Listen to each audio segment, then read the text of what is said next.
आज की इस वीडियो में हम देखेंगे ध्वनि विज्ञान से संबंधित महत्वपूर्ण प्रश्न, जिसमें मैंने 30 क्वेश्चंस लिए हैं जो आपके आने वाले सभी परीक्षाओं के लिए इंपॉर्टेंट हो सकता है। और इस वीडियो का जो पीडीएफ लिंक है आपको डिस्क्रिप्शन बॉक्स में मिल जाएगा। तो वीडियो को हम शुरू करते हैं। Let's start the video. Question number 1, ध्वनि तरंगे निम्न में से किसमें गमन नहीं करती हैं? तो क्वेश्चन में ये पूछा जा रहा है जो ध्वनि तरंगे हैं वो किस में ट्रैवल नहीं करती हैं। तो निर्वात में ध्वनि तरंगे ट्रैवल नहीं करती है, गमन नहीं करती है। तो आंसर क्या होगा यहाँ पे? डी, निर्वात में। क्वेश्चन नंबर 2, ध्वनि के वेग का मान निम्न में से किसमें कम होता है? तो ध्वनि के वेग का जो मान है वो किसमें कम होता है? तो गैस में ध्वनि के वेग का मान कम होता है। तो आंसर क्या होगा यहाँ पे? सी, गैस में। क्वेश्चन नंबर 3, ध्वनि तरंगों की प्रकृति होती है। तो जो ध्वनि तरंगों की प्रकृति होती है वो किसमें होती है? तो अनुदैर्ध्य में होती है। तो आंसर क्या होगा यहाँ पे? बी, अनुदैर्ध्य। क्वेश्चन नंबर 4, वायु में ध्वनि का वेग। तो वायु में जो ध्वनि का वेग है वो घटता है या बढ़ता है? तो वायु में जो ध्वनि का वेग है तापमान से घटता है। तो आंसर क्या होगा यहाँ पे? डी, तापमान घटने से घटता है।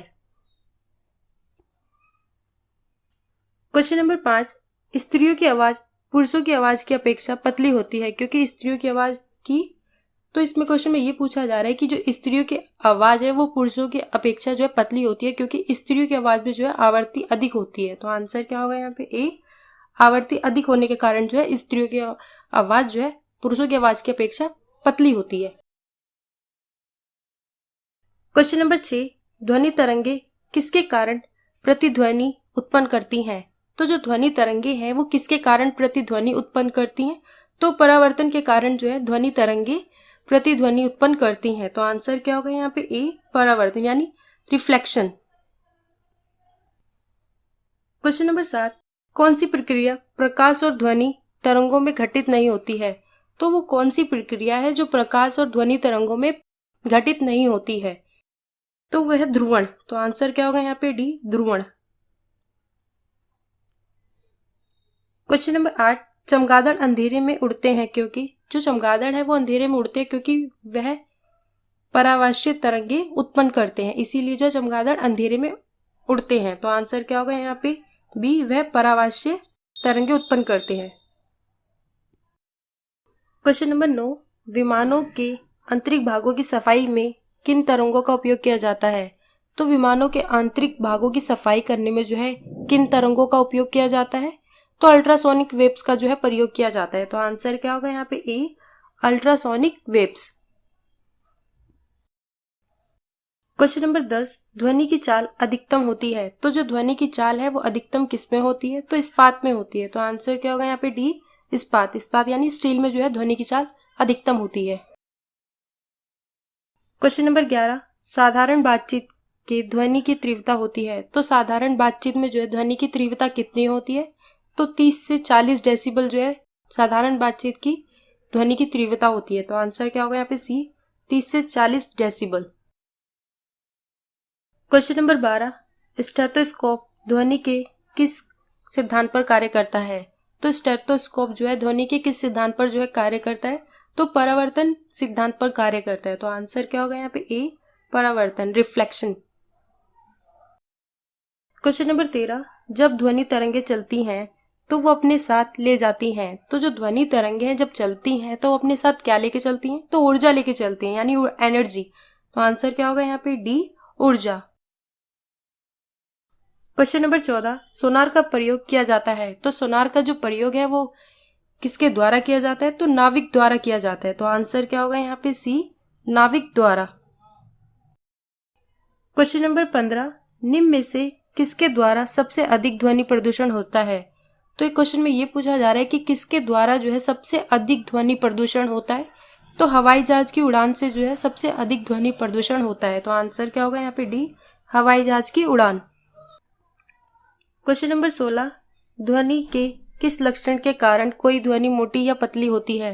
तो ध्वनि के किस लक्षण के कारण ध्वनि मोटी या पतली होती है? तो तारत्व के कारण होती है। तो आंसर क्या होगा यहाँ पे? बी, तारत्व के कारण। क्वेश्चन नंबर 17, रडार की कार्यप्रणाली किस सिद्धांत पर आधारित है? तो जो रडार की कार्य प्रणाली है वो किस सिद्धांत पर आधारित है? तो रेडियो तरंगों के परावर्तन पर आधारित है। तो आंसर क्या होगा यहाँ पे? सी, रेडियो तरंगों का परावर्तन। क्वेश्चन नंबर 18, कीड़ों तथा हानिकारक तत्वों को घर से दूर भगाने के लिए कौन सी तरंगों का प्रयोग किया जाता है? तो क्वेश्चन में ये पूछा जा रहा है कि कीड़ों तथा हानिकारक तत्वों को घर से दूर भगाने के लिए कौन सी तरंगों का जो है प्रयोग किया जाता है? तो अल्ट्रासोनिक वेव तरंगों का जो है प्रयोग किया जाता है। तो आंसर क्या होगा यहाँ पे? बी, अल्ट्रासोनिक तरंगे। क्वेश्चन नंबर 19, चंद्रमा पर धरातल से दूर विस्फोट सुनाई नहीं पड़ता है, क्यों?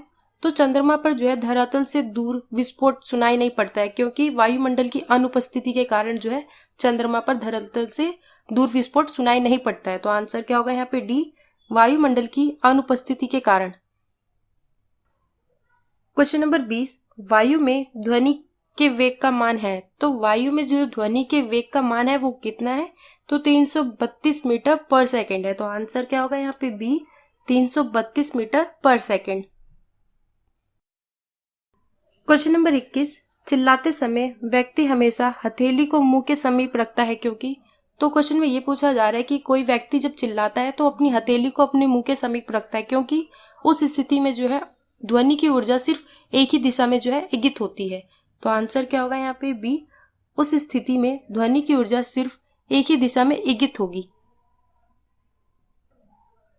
क्वेश्चन नंबर 22, कौन सी तरंगे शून्य में संचारण नहीं कर सकती हैं? तो वो कौन सी तरंगे हैं जो शून्य में संचारण नहीं कर सकती हैं? तो ध्वनि तरंगे जो है शून्य में संचारण नहीं कर सकती हैं। तो आंसर क्या होगा यहाँ पे? सी, ध्वनि तरंगे।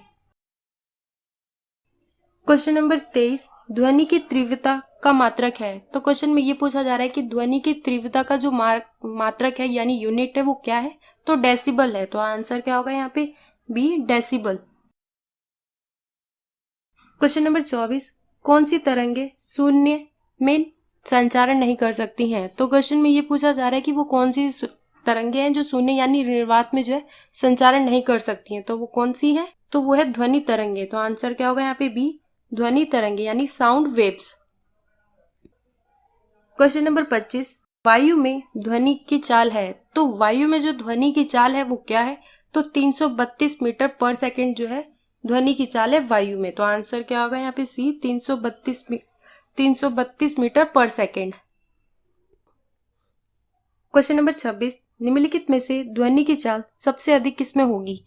तो क्वेश्चन में ये पूछा जा रहा है कि निम्नलिखित में से ध्वनि की जो चाल है वो सबसे अधिक किसमें होगी? तो स्टील में जो है ध्वनि की चाल सबसे अधिक होती है। तो आंसर क्या होगा यहाँ पे? डी, स्टील में।